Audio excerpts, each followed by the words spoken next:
Welcome. You're going to go ahead right now and draft your first page growth plan. This was designed to help you quickly go through and draft all of the important core growth elements that are needed for growth. The purpose of this exercise is to help you quickly and easily just write things down. Just trust your inner wisdom. You will draft your 4-page plan again and again. Every single version of your 4-page plan is a draft.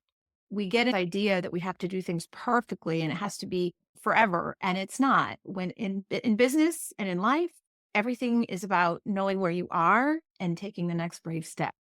And as long as you have a very clear future in sight where you're going, which the plan is going to help you always connect and reflect upon, then you will be able to know your highest and best use and know the team's highest and best use. Let's go ahead and dive in. You're going to give yourself permission to draft. Trust that the first quick iteration will create a breakthrough. Every iteration will create breakthroughs. Trust whatever insights and ideas come. Trust you already have everything you need. You don't need anything else. No, you will always be able to come back and iterate. You're going to go to sleep, and over the next couple of days, there'll be things that your subconscious, your unconscious is going to keep working on. And you'll start to have insights in areas where you're not clear today, but you will be clear as time goes on. Give yourself the gift of imperfect completion. There's going to be some things here you just do not know the answer, and it's okay. That's all right. Know that it's safe to not know. This is the important piece about creating growth. It's okay to not know. It's also okay to guess. For the 4th-page growth plan, you'll see here a template you can download. I recommend you download 52 copies and then redo it every week. Believe it or not, the act of writing it down, that neurological processing will help you program your brain to focus on the things that a CEO needs to focus on. We focus on all kinds of stuff, usually not what really creates growth. These are the 4 pages, and it's really divided into the 4 critical areas of alignment that your company needs in order to grow. What's super cool is that it aligns you with the 4 areas: knowing your purpose, knowing who you serve, knowing your plan, and knowing your highest and best use. The first page you'll see at the top is knowing your purpose. And then the second half of the first page and the whole second page is all devoted to knowing who you serve. And then the 3rd and 4th pages are knowing your impact plan. We're going to start. So just before you do, take a moment and just let your hands and your face and everything just be free. Let yourself be free. And trust, take a moment to breathe into your heart, put your hands on whatever's in front of you and your feet on the ground. Just take a moment to ground yourself and know that you have everything you need in this moment and every moment.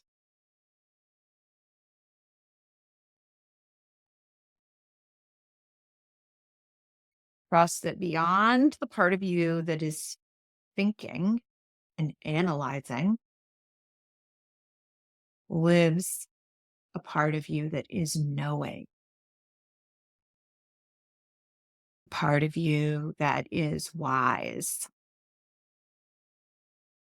And just let yourself know that part of you is present. That part of you is here right now. So as we step into the 4-page growth plan, go ahead and have it in front of you with your pen. We're going to start out with the inception story. So in the first box, you're going to write down the story of how your company began. And you can just simply write, we started the company when we discovered blah, blah, blah. There was a need for something and we wanted to fulfill it. And it's been our desire since the beginning to create whatever and for whomever.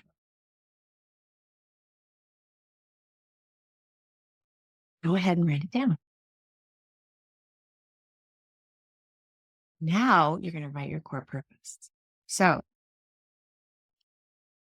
what is the fundamental reason why your business exists. What is the hope of what you would like to deliver to your customers? What is the transformation you would like to midwife to those you serve?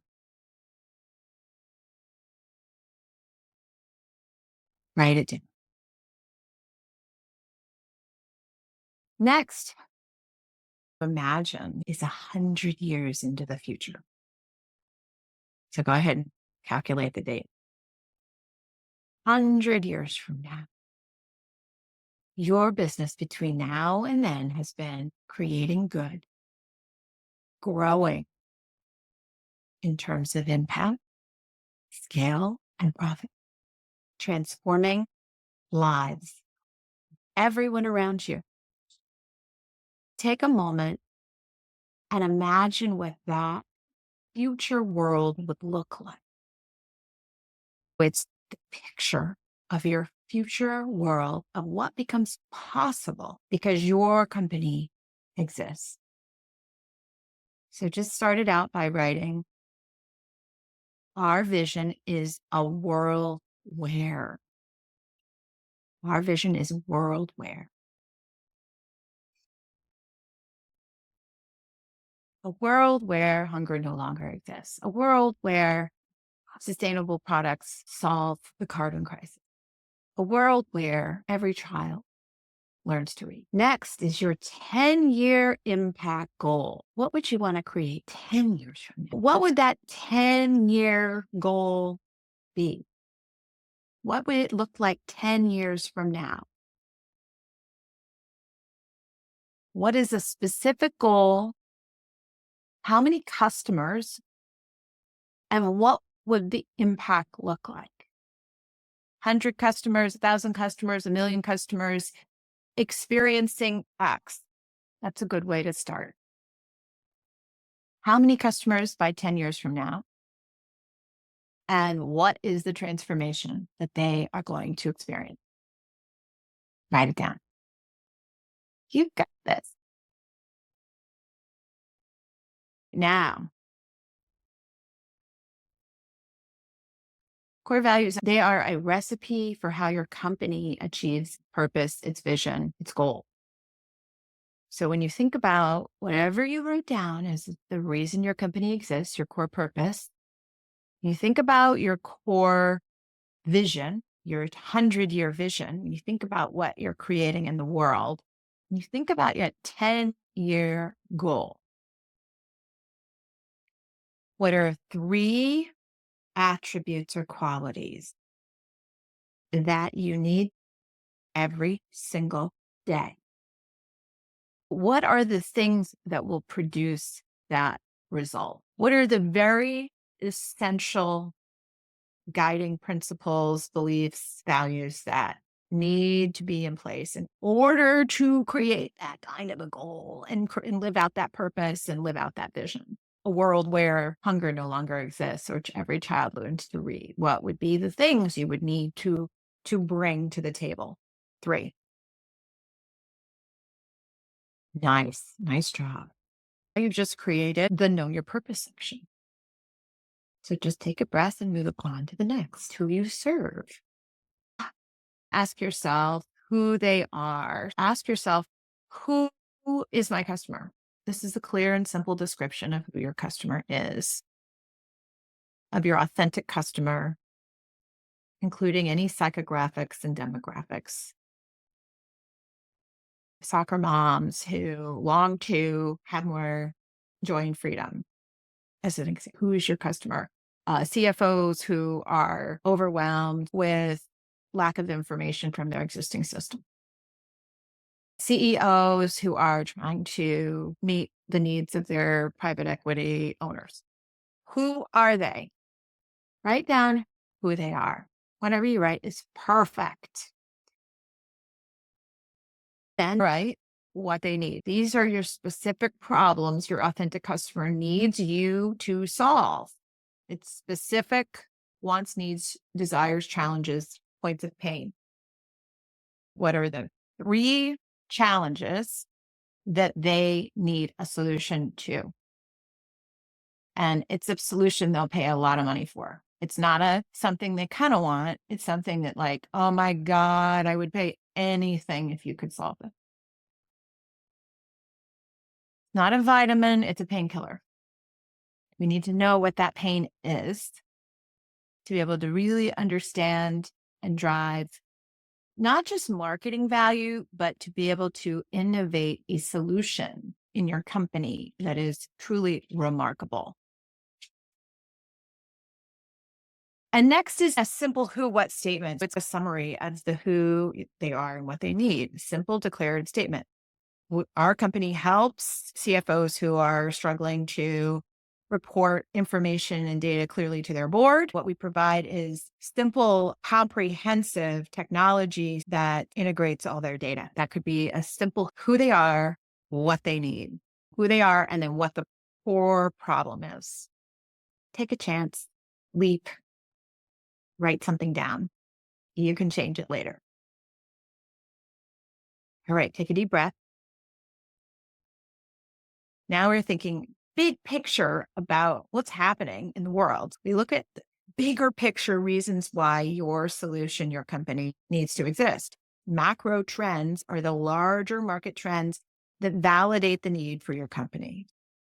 Only 3% of women founders achieve $1 million of revenue or more. This is a trend that creates a need for the force for good system. What's a trend that could demonstrate that your company is needed? Maybe you don't know what the specific facts are, but you know generally, and you could write down something's happened with that AI that's disrupted. Something's happening in the economy. Something is happening that's causing this. And what are the triggers? Triggers are the specific moments in time when a customer needs your solution. Right before the board meeting, dang, that's the moment that the CFO is pulling her hair out, trying to figure out how I'm going to put this data together for my CEO and for my board. What are those moments? Preparing for your board meeting, getting ready to have an investor meeting. Think about what are those moments in your customer's life. Those are the triggers. Write down a trend and write down a trigger. You can't do it wrong. Then you're going to go back up to the total available market, total serviceable addressable market, and the serviceable chain of market. I like for you to think about who they are first and then come back and say, okay, so who is my market? The total available market, the total revenue opportunity available if your product or service achieved 100% market share in the entire industry. So if you were building a consulting business, then you might go and find research that says there's $52 billion in the whole business. Or maybe you're selling hair care and the whole hair care is $127 billion, right? You can go to ChatGPT and probably find some of this.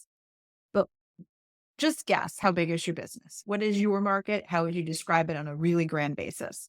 Then what's the serviceable addressable market? The portion of the total available market that your product or service can target over its lifetime, the company's lifetime. So what is that SAM that you're going to say, this is the universe we want to focus on? Maybe we're not going to focus on all of the businesses out there. We're going to focus on those that are in financial services, those that have between 100 and 1,000 employees and are in financial services. That could be a serviceable addressable market. And then you're going to think about the next, where am I going to target over the next couple of years? The portion of your SAM that you can realistically capture considering your competitive advantages and market reach. Think about it over a 10-year period. What is that SAM? What is that market you could penetrate? I'm looking to get 3% of the total US market of consulting, serving companies from 100 to 1,000 employees in financial services. What's that total market that you want to service in 10 years?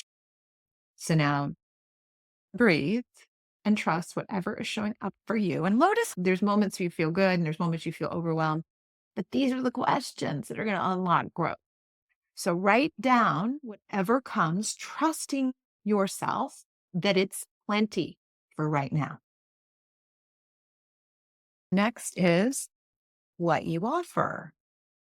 It's a short, clear description of what you sell. I sell financial aggregation software. I sell shoelaces for children. What is it you sell? Write it down.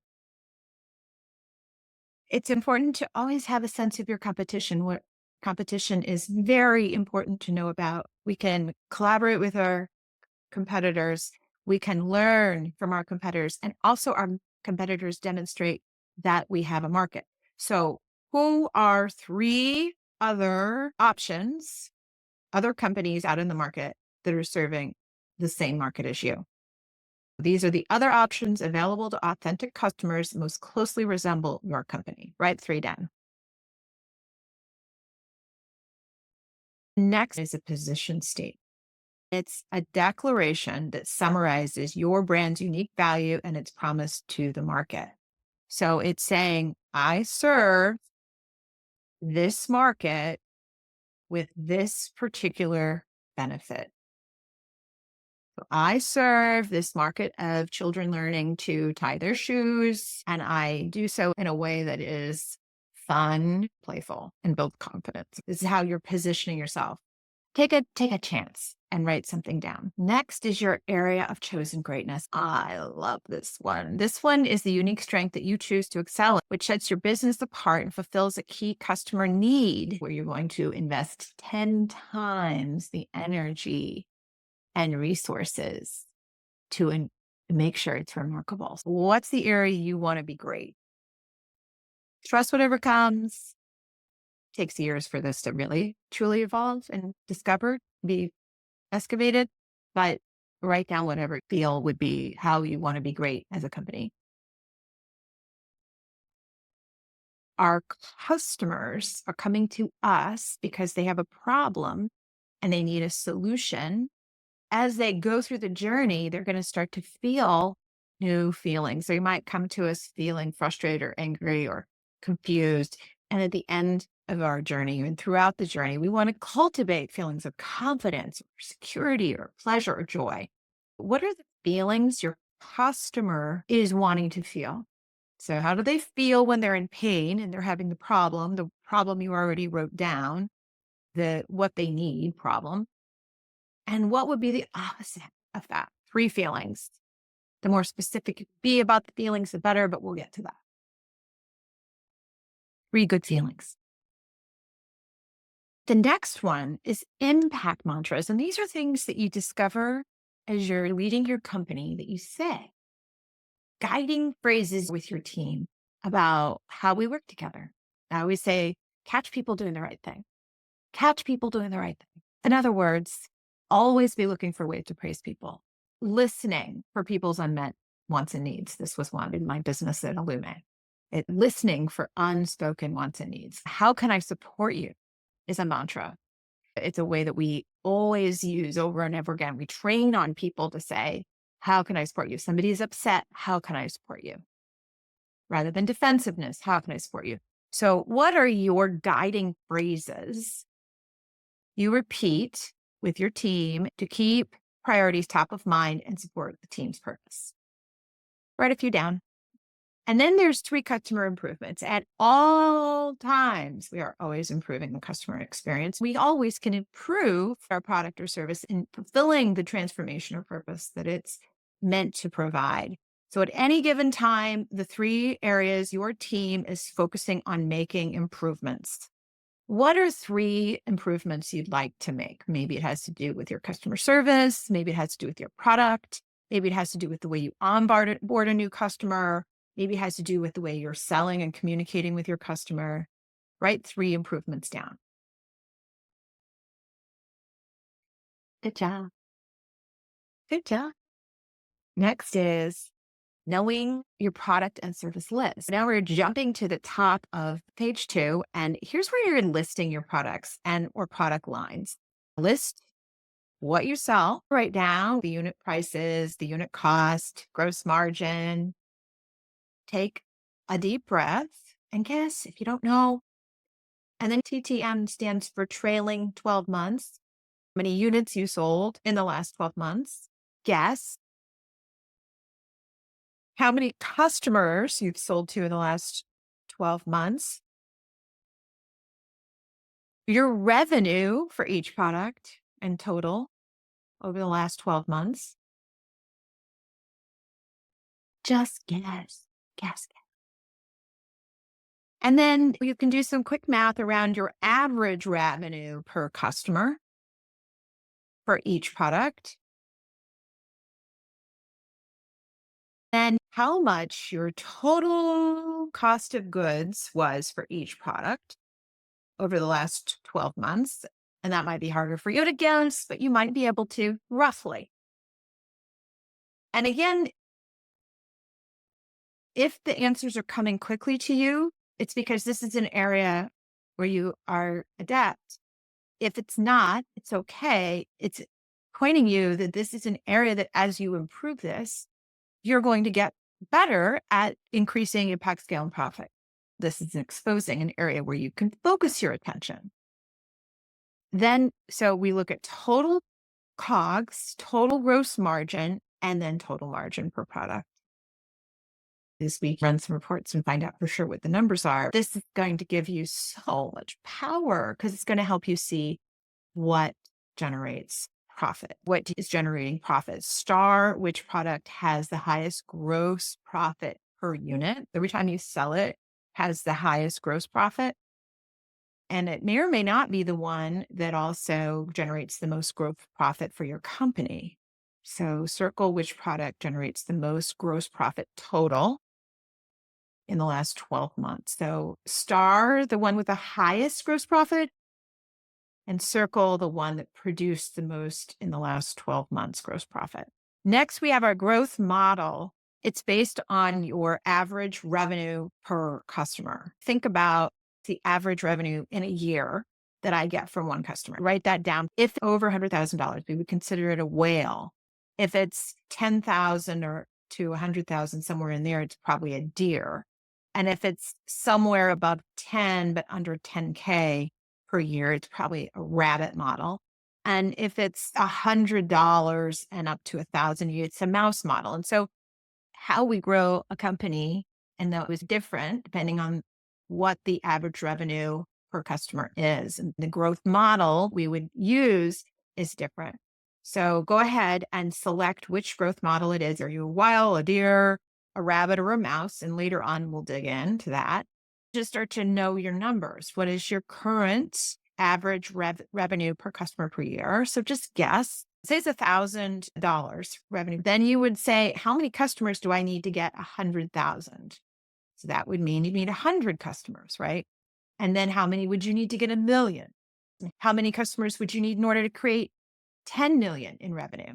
And how many customers would you need to create 100 million? So this is starting to help you understand what growth looks like. Just take it in and pick which growth model and approximately how many customers you need in order to create 100,000 in revenue, $1,000,000 in revenue, 10 million, and 100 million. The customer enrollment funnel. Very important piece. This is the mechanism where you attract, engage, enroll, and retain your customers. This is where you automatically elevate your relationship with those you serve. You move from suspect to prospect, prospect to offers, offers to new customers, and new customers to satisfied customers and loyal ambassadors. We're looking at the ways that you shine your light in order for customers to find you. These are the top of the funnel things: social media, events and conferences. How do new customers find you? What are the ways your business is generating leads? Referral sources. What does that step look like? Shine your light channels. Ads. Once they find you, then the next thing you want to do is deliver a profound experience before they buy from you. What are those profound experiences? They could be opt-ins of various kinds of reports, assessments, free trials. It could be meetings, specific meetings where you propose a solution to them? And then what are all the other ways that you invite them? And if it's a whale type, you might need to work on that sale for years. If it's a mouse, you're going to have very different ways of marketing. It's all going to probably be electronic and social and technology driven versus person driven. So what are those ways that you deliver experiences? And then how is it that you ask them to be your customer? It could be just simply a sales page, or your trial has run out, or it could be a more involved day-long pitch if you're doing a multi-million-dollar sale, for example. Then what are the ways that you connect and nurture? Just writing down all the ways that you shine your light, deliver profound experiences, invite them to be your customer, and connect and nurture ongoing. Then you also have a way to measure each of those stages. The 12-month customer enrollment goals. Set some goals for 12 months out. Write the date for 12 months out. The easiest way is to start with customers. How many customers do I want to be able to generate 12 months from now? How many customers do I want to be able to bring in? Write that number down. And then say, okay, well, in order to get that many new customers, how many prospects would I need to have? How many people that sign up for my opt-in or sign up for a free meeting or do a free trial? How many would need to sign up in a month? And then how many suspects would you need? How many would have to see a social media ad, or how many would meet me at a conference at my table or see me speaking at another event? So how many customers, how many prospects, and how many suspects would you need? This is helping you determine what your 12-month customer enrollment goals are. It's helping you see what you need to do to build a funnel that produces that result. At the bottom is the percent of suspects to prospects and the percent of prospects to customers. You always want to improve their conversion rates. If 50% are converting, maybe you want to move it to 60%. If 10% are converting, maybe you want to move it to 20. Where is it now and where do you want it to go? Now we're going to focus on the impact plan. Think about this in terms of 10 years. You already have a 10-year impact goal. You said it earlier when we were looking on page 1 of your purpose section. So go ahead and write it down again. 10-year impact goal. This is the specific 10-year goal, perhaps the number of customers that you want to serve and the transformation you want them to experience. The next is a question about 10-year scale and 10-year profit goals. So this is where you're going to consider, how many customers do I want to serve 10 years from now? Identify how many customers I want to serve, how many units sold I want to sell in a year, 10 years from now. What do I want my total revenue to be? What do I want my average revenue per customer to be? Then you want to think about profitability goals. What's my gross profit margin? What's the gross profit margin that I want to have 10 years from now? Total gross profit per year. How much gross profit dollars do I want to have in 10 years? And how much total operating expenses? How much operating expenses do you have now? And in order to serve your bigger scaled out company, how much will it cost you to operate in 10 years? And then what will be the net profit margin and total net income that you'll have? So you'll have your revenue minus your gross profit minus your operating expenses equals your net income. If this is all jumbled, don't worry. Write down whatever you wish you could have that you're familiar. 5 million of net income in 10 years or 20 million of net income, whatever the number is. All right. Take another deep breath. And now we're going to move into the next section, assess where you are. And this is where you are going to look to 3 of our assessments. We have a stage assessment, the growth readiness score, and the traction score. So first, you're going to say which stage you're in: existence, survival, scaling, and impact. What your overall growth readiness score is, and then what your purpose score is, your who you serve score, and your impact plan score. And then you're going to find out by doing the traction scores, you're going to understand overall what your traction score is. And you're also going to see what's your customer discovery score, what's your minimum viable product score, what's your customer validation score, what's your product market fit score, what's your go-to-market strategy score, and what's your scaling score. And this is going to help you see your strengths and your opportunities, the places you can grow. So continuing to assess, you're looking at your profit and loss statement here. So you're going to see what your total units were, your revenue, your COGS. You're going to look to see what it was last year, what it is year to date, what it is for the last 12 months, trailing 12 months, and what your run rate is right now. And if you have a forecast and a budget, you're going to put it in there. Total units, revenue, COGS, gross profit, et cetera. So this may be information you're going to need to go and get. And then the forecast and budget is the same, right? Do whatever you can, whatever you know about your forecast and budget for this year and for next. Write down whatever you know. And now we're going to look at the next piece, which is your strengths, your weaknesses, your opportunities, and threats. So think again about your 10-year impact, scale, and profit goals. What are the strengths your company can bring to the table to grow impact, scale, and profit? Write down 3 strengths. What are 3 weaknesses? Maybe it's a system. Maybe there's friction. Maybe there's a lack of a particular skill. What's holding back growth? Maybe there's software that's needed, maybe measurements that are vague. And then look to see what are just some opportunities. Write 3 down. What are your company's 3 biggest opportunities that, when leveraged, will create the most momentum? Right now, just write 3. What are some of the big threats your company is facing? The dangers out there that you need to consider, the risks and dangers that could impact scale and profit. All right. So now you know where you are. You've got your 10-year goals, your 10-year impact plan, 10-year scale, 10-year profit goals. You know where you are. You can see your profit and loss generally. You kind of have a sense of what stage you're in, how well you know your purpose, how well you know where you serve. Now you have a sense of your P&L from the last year. You know your strengths, weaknesses, opportunities, and threats. So now you're going to build your plan, your how I'm going to get from where I am today to that future state. So we're going to create a 10-year chronological strategy first. 3 steps.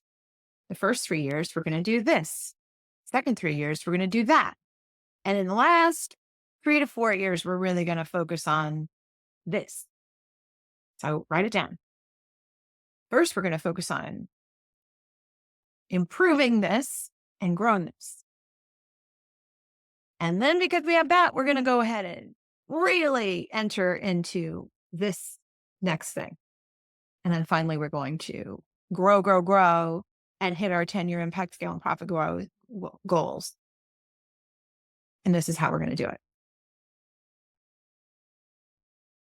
So chronologically, first 3 years, second 3 years, third 3 years. After that, you think about strategic priorities. What are you going to focus on throughout?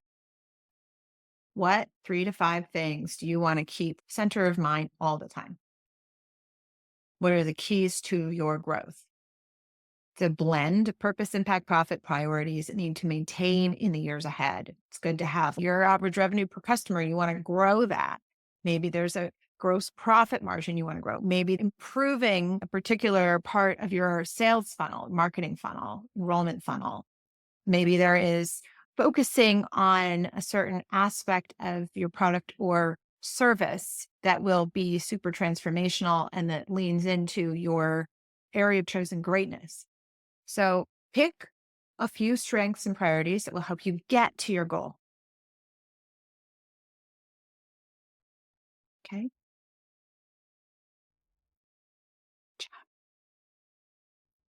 Now we're going to map it out, 3 to 5 goals, where you'll be, assuming you follow this plan, follow this strategy. Where are you going to be in 3 years? So go ahead and write down 3-year milestones. Start with the date, 3 years from now, December 31st, 20, whatever you choose. What are those 3-year milestones? 3 things you want to achieve between that 1 year. It can either be 1 year from now, or it could be 1 year to your calendar, to your fiscal year. Between now and then, what do you want to achieve? So the strategy is giving you words to describe how you're going to grow. Answers the question how you're going to grow. The milestones depict what that strategy looks like in 3 years and in 12 months. And now you're going to choose one goal, a 12-month company-wide goal. Select your 12-month great breakthrough goal, the single most important company-wide goal for the next 12 months, goal that will move the company forward most profoundly, accelerating impact, scale, and profit. And then go ahead and write down your quarterly goals, 3 company goals to achieve each quarter. You can see, how do I get to the 12-month breakthrough and the 12-month milestones? What are the goals I want to set over the next year by quarter?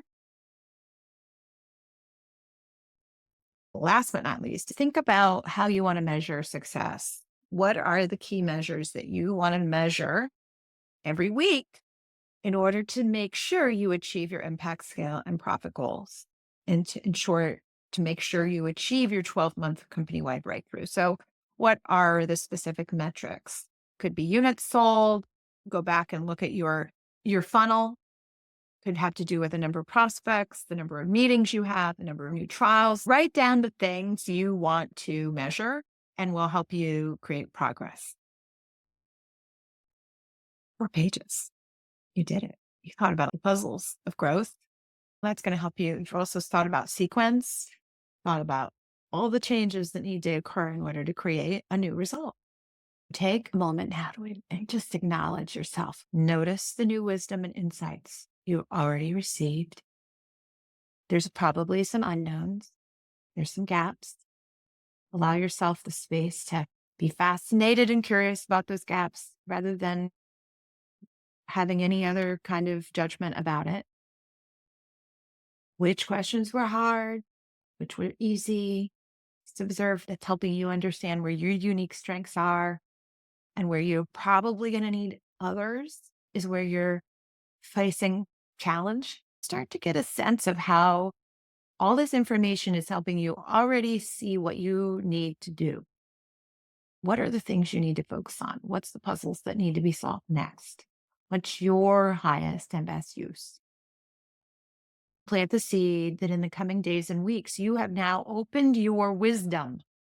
You've opened the channel of wisdom. Your brilliance is now going to start unlocking these puzzles and helping you resolve these challenges so that you can be a force for good and create all the change and envision positive goodness in the world that you imagine. So trust and settle in that what you've created is absolutely brilliant and plenty and enough. Know that you can come back to it. The 4-page growth challenge is really about the next steps, which is to print out the 4-page growth plan, blank copies, and redraft it every week. You can do it once a month and you expect double-digit growth. If you do it every week, you're going to experience exponential growth. You almost can't help yourself. You're going to unlock the puzzles of growth when you do this. You're going to pour your energy and your wisdom into the things that create growth. You're going to start inviting your team to solve the problems with you that will help you grow. You're going to have a simple way for you to talk about what you're trying to do and align together. Imagine what if you were to meet with your team on a weekly basis? You did great. Take a moment, go get a drink of water, refresh, and acknowledge yourself. You've just moved mountains. You've taken the time to listen within, and now you're ready to go and create powerful results.